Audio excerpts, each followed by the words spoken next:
Setting goals, prioritizing and planning are the basic techniques that help in motivational process.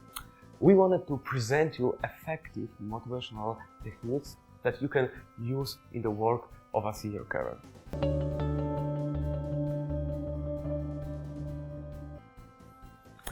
Many of us set goals that we would like to achieve in the next year. However, it quickly turns out that enthusiasm passes quickly. How to help senior to achieve goals? How to keep him or her motivated? Although self-determination can play a big role here, very often goals are poorly formulated, which affects its achievement. How to set goals to increase the likelihood of achieving them? The SMART method, the concept of formulating goals, comes to the rescue. Thanks to it, we can significantly increase the chances of implementing action plans. Specific. The goal should be clearly defined and the senior should know what he or she wants to achieve with it. So, instead of "I want to be more independent," help the senior to formulate it as follows. I want to maintain physical fitness, so the first thing I want to achieve is a daily walk. Measurable.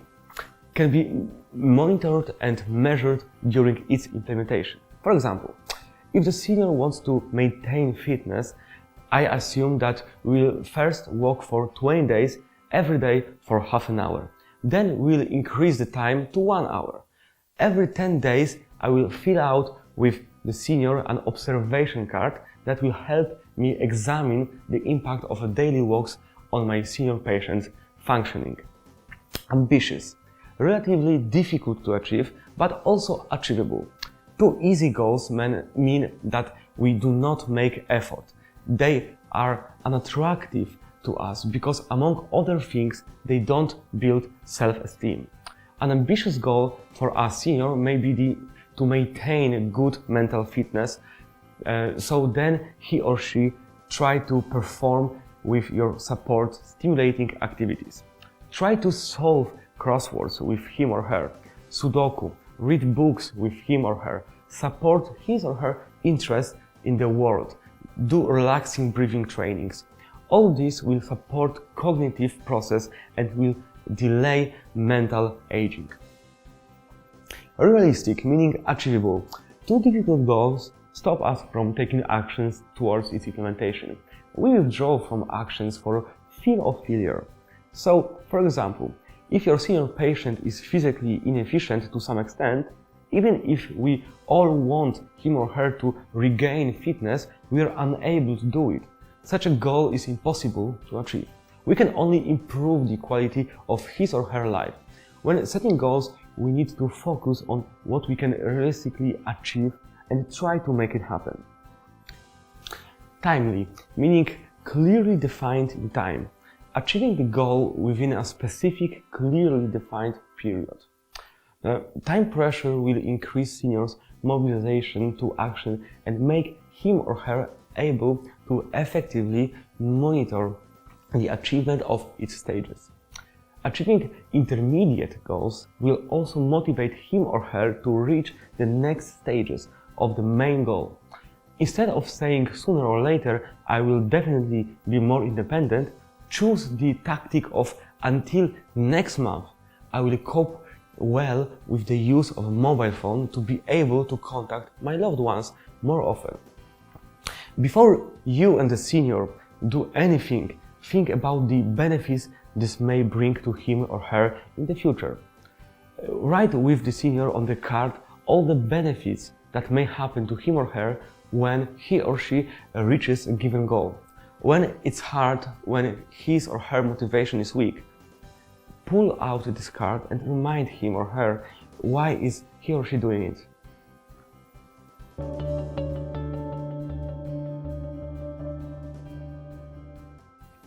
Help the senior to imagine the moment when he or she reached the desired goal. Let the senior think about how he or she will feel and what will happen thanks to it. They must be positive images that will motivate the senior to act.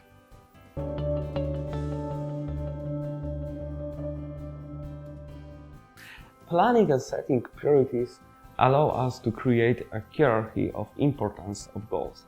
Eliminate those that are irrelevant to us or irrelevant at that time.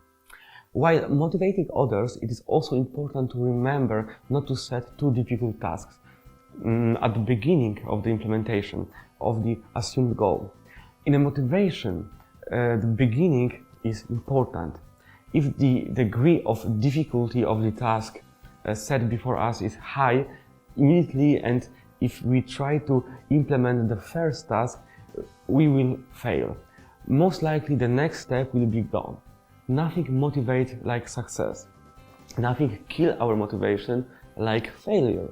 You can use the baby steps method, which consists in starting each change in small stages and deliberately planning.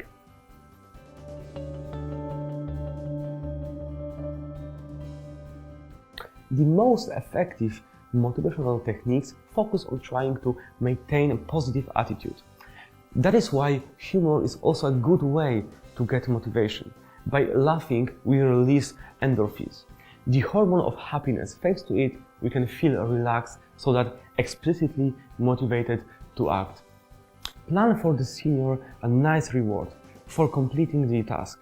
It motivates to work because it directs his or her thoughts to the expected reward, not to the hardship of the action.